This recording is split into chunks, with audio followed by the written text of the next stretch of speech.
Eddie, you know that Halloween's over, right? What? Yeah, man, it's over. I didn't even get any candy! The Blitz, sponsored by Mocse Credit Union and Mid-Valley Nutrition. Welcome to The Blitz. Frankie Tovar here alongside Eddie Ruiz, and we are fresh off a crazy game that happened on Friday between Turlock and Merced. Last year, Turlock came up just short against them and had to take second place in the CCC. Yeah. And this year, the same thing happened. The Bulldogs and the Bears both came into the matchup 3-0 in the Central California Conference, but Turlock walked away with their first league loss by a score of 34-28. Now, Turlock had a valiant effort, especially from their defense, who caused 4 turnovers. But man, Merced's offense is methodical. They marched it down the field. They scored when they needed to, and they walked away with the win. Yeah, I mean, we know both sides were missing players. Merced was missing Alonzo Gilliam, a banged up AJ Stewart by the time the game was over. Turlock was missing Peyton Dunseth, their quarterback, and 3 starting defensive backs. I mean, honestly, that really hurt them. But the offensive line of Merced's kind of made the difference, man. They controlled the tempo of the game. Joe Moraga and Cristian Lopez, man, much love to you guys. You guys did a heck of a job. Those 2 humongous senior tackles, right? 77 and 75? Yeah, man, they're pretty big. My. Honestly, keep eating what you're eating, and whew, you guys will be fine. Great football players, though. They played a heck of a game. And yeah, Dunseth was out. Danny Velasquez, the running back for Turlock, had to step in at the quarterback position. He did a pretty good job, not only with his legs, but he has a pretty solid arm, too. You know, he was getting that ball downfield in his receiver's hands.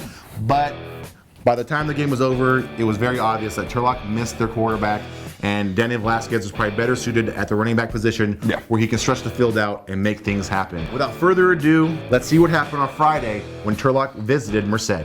Third play of the game, Foss puts it up and who intercepts it? Sean, I'm sorry if I said your last name wrong. Aaron gives possession to Turlock, 3rd and 4. Danny Velasquez, 18 yards, running it down the field. Boom, boom, boom. This leads to what? A 28-yard pickup to the man who is back off an injury. Bear, who I like to call Ellen Padilla, take a 7-0 lead with 8:11 on the clock. And right after, Merced gets it rolling with a screen pass to Paul Scoggins, picking up a nice chunky yardage. And this one is even better. A 25-yard touchdown run less than 2 minutes later to even it up 7-7. 2 plays later, Brandon Booth carries the load as he did most of the game. Oh no! Coughs it up, a turnover for Turlock. Less than a minute. That's it. So what happens 2 plays later? Foss finds Kaiser Fink in the end zone for a 5-yard touchdown. They take a 14-7 lead, 2 touchdowns in less than a minute 30. Bears ball after a KOD, but not for long. 55, Ronald Charlot takes it down to Merced's 38-yard line with his interception. Turlock can't capitalize, but man, that Turlock defense was on fire. Mustafa Noel Johnson showing his athleticism. He strips the ball. He takes it 85 yards for the touchdown. Merced is stunned. It's 14-14. Tie game once again. Merced's offense is moving. Foss completes this one. They settle up on the 21-yard line. 4th and 20. 38-yarder from Fabian Bravo. And 17-14 lead at this point with 5:32. Just 1 play later, though.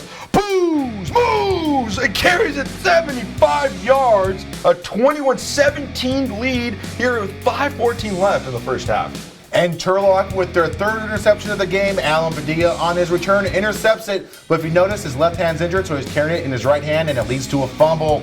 Merced gets it back. Foss to Stewart, who caused the fumble, setting up a 28-yard field goal from Prado. And 21-20, Turlock leads at the half. A long drive to start the second half, and Danny Velasquez showing off his arm strength to Mustafa Noel Johnson, 40 yards down the field, eventually setting up Bear Padilla's 2nd touchdown of the game, 9 yards right there, 28-20 with 6:08 on the clock. They take a big lead. Foss is unfazed though. Look at him. He must have been Houdini for Halloween as he eludes that pass rush and gets the ball into Scoggins' hands. This leads to a nice 9-yard touchdown run from Raven Slayton to make it 28-26 after a failed 2-point conversion attempt. Look at that defense. Wow. Turlock's driving it down and again showing off his arm. Here's Velasquez. Finds the man. Landon, how I like you, Curtis. 27 yards down the field, setting up. What is it? It could be Danny Velasquez. Boom, boom, rumbling, stumping, get off me. Tippy-toeing. Is he going to jump in? Are they going to win it? A touchdown. 24 yards, but wait. Are you serious? Holding is the call. That's right. The touchdown is off the board. Instead of scoring, Velasquez throws an interception to Scoggins, who was Merced's player of the game up until this point.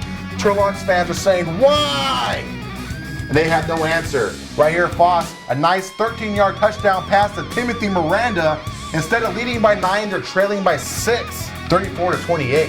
Final chance for Turlock, 4th and 4. But Danny Velasquez, 26 yards on the second carry as well. 14, so back-to-back runs, 40-yard pickup by himself on the ground. And this leads to another 4th down, 4th and 7.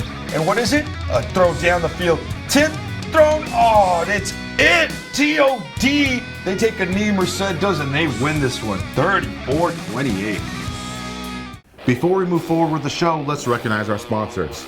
Do you need a loan? Well, that means you need Mocse. Go down to the Turlock branch today and visit their friendly staff, because loans and Mocse go hand in hand.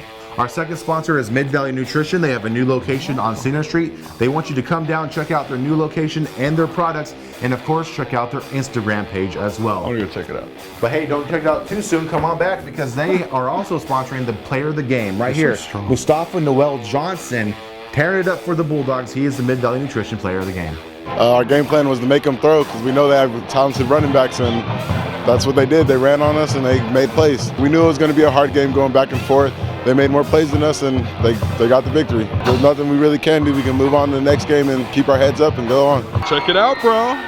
Shirts, and you got a bunch of free stuff in here, cool stuff. It's all yours. You can check it out. Thank you. Take it all out here, man. Hey, I'll take it all out for you, bro. Check this out. This. All too much stuff. It's all from Mustafa, player of the game, Mid-Valley Nutrition. Thank you. Thank you. Player of the game, Mustafa. Good job, man. This kid had double-digit tackles. He had a sack. He did it on offense, not to mention that strip fumble return for a touchdown. That was spectacular. That was so cool. That was nasty, man. Good job. He was a renaissance man on the field. Good. Yeah, he's a monster. And unfortunately, the effort was not enough. You need a whole team effort to win the game. Yeah. And, you know, Turlock had popcorn plays. Merced, though, they were able to move the ball down the field and sustain long drives and score at the end.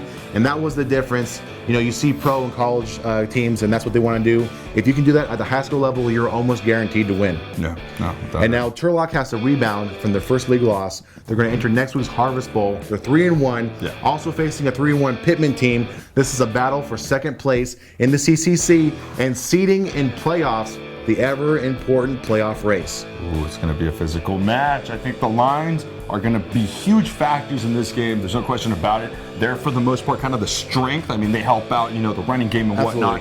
But what we saw against Merced, I mean, we saw Pittman dominate the second half, legitimately shut down Ulonzo. The running game was didn't exist. 24 yards, that's all Merced had in the second half. And Turlock was a little bit different. I mean, they still allowed a lot of yards, and they allowed more points. So, I mean, it's going to be an interesting matchup, but this is what we've kind of seen against a good team like Merced. So how will they fare? I think it's going to be pretty even. You have to remember both teams are missing players as well. You know, Pittman doesn't have Blake McVay, their main runner. We'll see if Dunseth returns at quarterback position for Turlock. And of course, there's other players who have been out all season for both teams as well that I'm sure they wish they had for that matchup. But either way, it's going to be great. It's going to be exciting. Pittman leads the series 8-3, I believe. Yeah. Turlock won last year. The Bulldogs have not won back-to-back Harvest Bowls since the game started, and so that'll be their quest this upcoming week. You want to make sure you come and check us out next Monday, because we'll have full coverage. A special, I'm not even kidding, a very special episode of the Blitz next week for this Harvest Bowl. So tune in right here at turlockjournal.com. Don't forget to follow us on Facebook, Instagram, and Twitter, and of course on our YouTube channel. So until then, I'm Frankie Tovar right here with my main man, Eddie Ruiz, saying we'll see you next time with everything.